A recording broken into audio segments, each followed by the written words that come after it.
Hey everybody, it's Pup Twigs here from Orlando, Florida, and joining me today I've got Pup Bynx from Phoenix, Arizona. Hey, Hello. hi, how's it going? Going pretty good. How are you? I am doing really, really good here and stuff. So you are one of few pups that I've seen that have the floppy ears, Yes, I love and my little I floppies. absolutely love them. One of my good friends here in Orlando has the floppy ears as well, and I've just really learned to just love them and the looks that they give the hood itself. Yes. So my question always at the beginning is number one, find out about your pup name and how you got it, which I think I know, and then also about your hood, why you chose the colors that you did, if there's any, significance to that. Yeah, so my name is Binks. I spell it a little differently than the source material, but my favorite movie is Hocus Pocus. Like, I've seen it countless times. I can quote the whole thing from start to finish. We're working on the second one. But so when I was starting to become a pup, the two people who were really kind of helping me get into it were spitballing some ideas, and they knew how much I loved that movie. So they came up with Binks, and I immediately found love. I said, okay, I'll do it. I'll wear a hood. That'll be who I am. And then after my first pup event, I like went home and I like custom ordered one. And so I knew I wanted the floppy ears because I just think they're so like fun and playful. Yes. And I'm a big goofball. And then the colors are representative of each of the sisters and their signature colors. And I really wanted to try to keep it balanced. So I've got my red for Mary, my purple for Sarah, and then of course Winnie in green. When I first saw it straight on, I didn't see the colors on the side, but when you Oh turned your yes. head, I thought, man, Yeah. I do like that. That is really awesome. Thank you. So, how long have you been in the pup community now? Uh, as of this month, I'm coming up on a year. So I think it's like January 20th is my 1 year anniversary. So you're coming up on that your yearly anniversary of being Pup Binks. Yeah. So, in that year's time, what has been the easiest for you? And then what has been something that's been more difficult for you at being a pup? Yeah, I think the easiest part has definitely been like making all of the friends, just because once you put a hood on, you just kind of forget about all the like superficial things.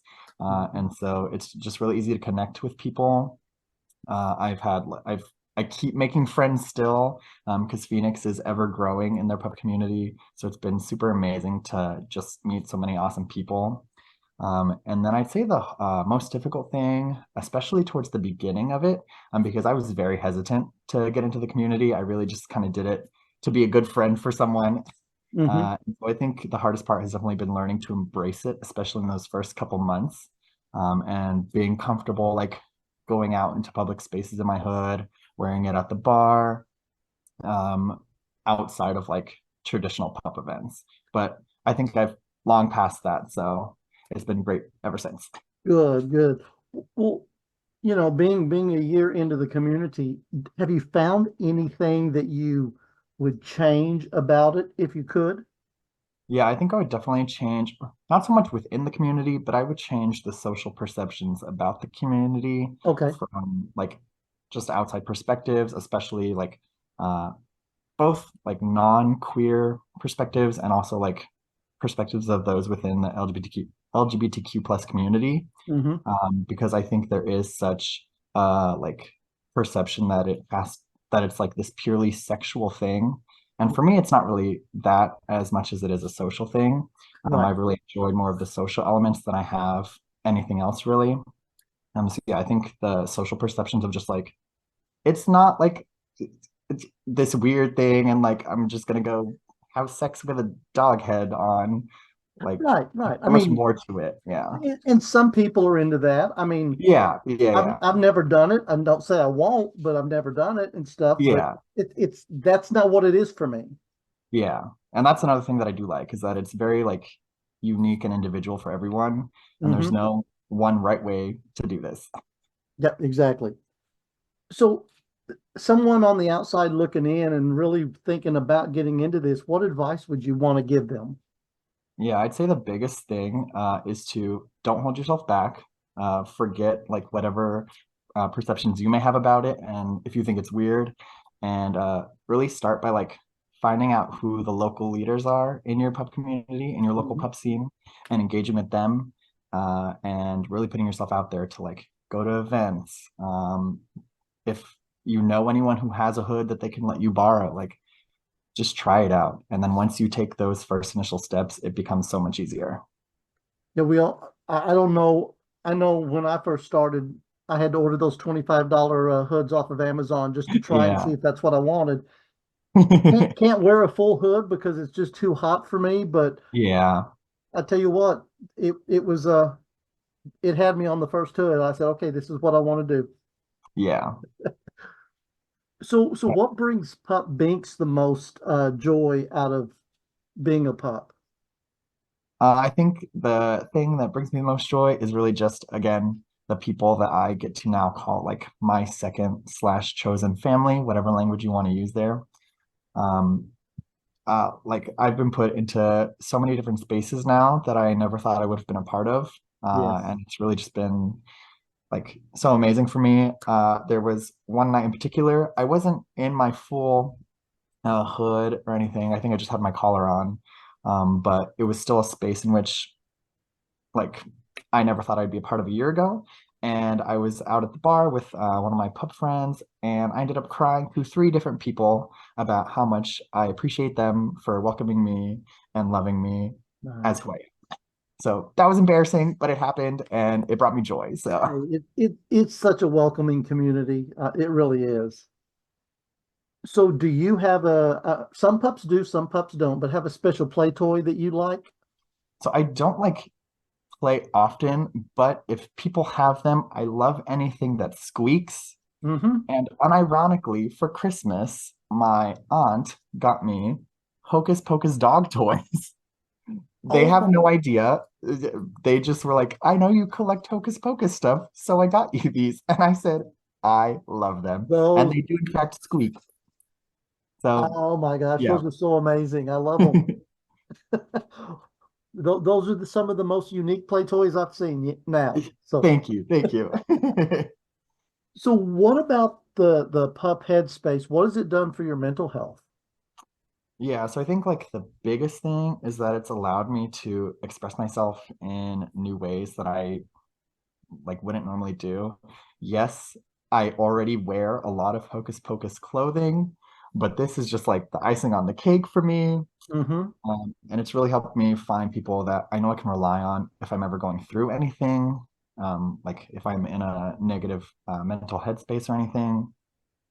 But that's also not to say that it doesn't come without its challenges because I do so much as a pup now that it can become exhausting.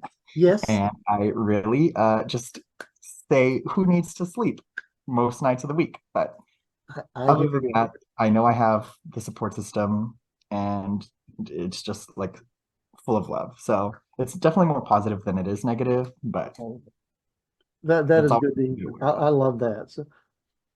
So is there anything that now that you've been a pup for a year that you wish you had known before you became a pup? Yeah, I do wish that I knew that it like this is something I can do.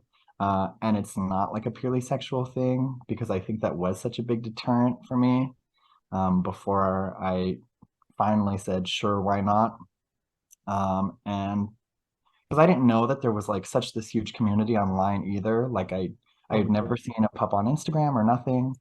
So it's been great to like see that there's so much social elements involved and incorporated into being a pup and what that looks like for people. So I think that's definitely the biggest thing that I wish I knew. Yeah, okay. All right. So what do you like to do for fun in Phoenix? What don't we do? I am constantly going out, more often than not with my pup friends. Um, oh, excuse me. I think I'm usually out Monday nights, Thursday nights. Friday, Saturday, Sunday. So Oh my Tuesday and goodness. Wednesdays, you caught me on one of my chill at home days. So I'm probably just gonna hang out, watch TV, and unwind, let the brain relax a little. Mm-hmm. Um, Other than that, like I wouldn't say there's anything that I'm like particularly try to do outside of just like engaging with people. I think I very much am like a social butterfly.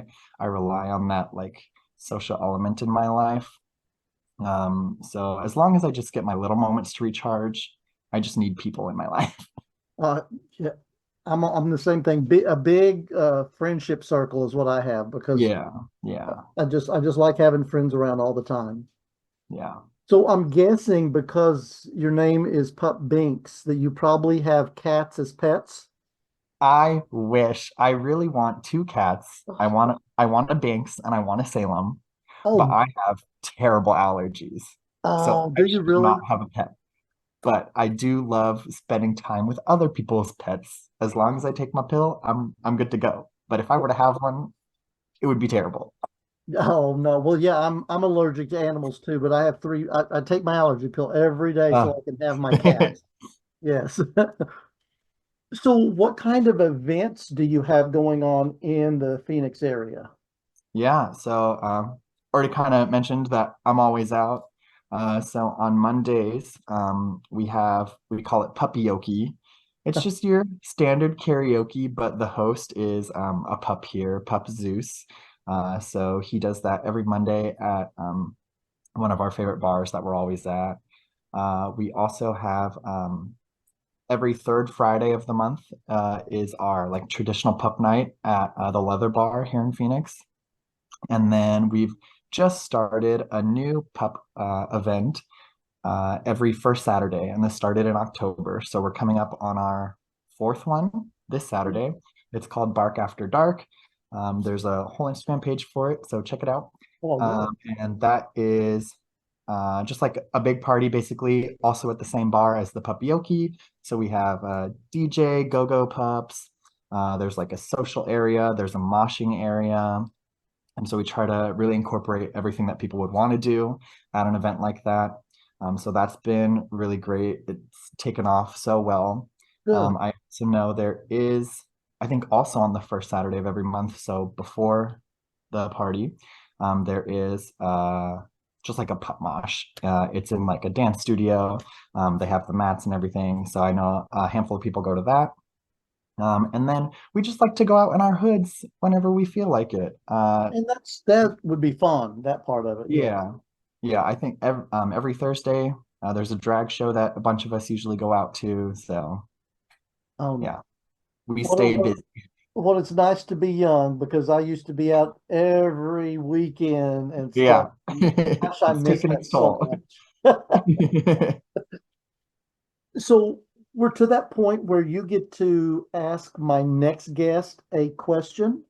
And so what question would you want to ask them? Yes. My question is, how would you describe the pup scene in your area, or, well, and or how do you think it differs from some of the other pup scenes, just based off what you may have heard or seen online, or like Okay. what makes it unique, basically? All right. And that's a good question. So this one came from Pup Luca out of Somerville, Massachusetts. Okay. And he wanted to know, how do you feel the pup community affected the queer or kink community? So how does the pup community affect the queer and the kink community? Yeah, that's a great question. Thank you, Luca. I think the pup community, especially with how much it's been growing over the last few years, has really given the kink community in particular like a new light, but also just on the queer community as a whole, shown that there is this whole other side that, while yes, it is kink and it has its roots in that, can Mhm. also just be a fun social thing. So it kind of falls like right in the middle, happy space. And speaking specifically in regards to the Phoenix kink and queer communities, we've been very fortunate. This past year in October, we had our Phoenix Pride Festival. And in our erotic world, so our 18 plus section, the pup community was given a little like booth area. We had a mosh. We had a bunch of people come. We educated them about what it is to be a pup. A lot of them were willing to even put a hood on and mosh with us. Nice. So it's nice to really like have that kind of outreach and show people that there is the kink side and there is also just that social, like we're queer, we're being fun. This is who we are. There you go. Oh, nice. So if other pups see you on here and wanted to reach out to you, how's the best way for them to get in touch with you? Yes, I'm probably most active on Instagram, but also on Twitter/X. The handle's the same. It's Okay. at pup_Bynx, BYNX. All Super right. easy. Awesome. Well, you'll probably get some people reaching out to you. So, There we go. I hope so. so any last words from Pup Binks? Cause mischief, be a good dog, and boop. Well, it has been a pleasure getting to sit here and learn a little bit about you and about the Phoenix Pups zone out there. And so I know this won't be the last time we talk. Yes, hopefully. I hope to It talk to won't, you it won't. again. So you have a wonderful rest of your day, and we'll Thank you, talk to you as you again well. soon. Yes, thank you.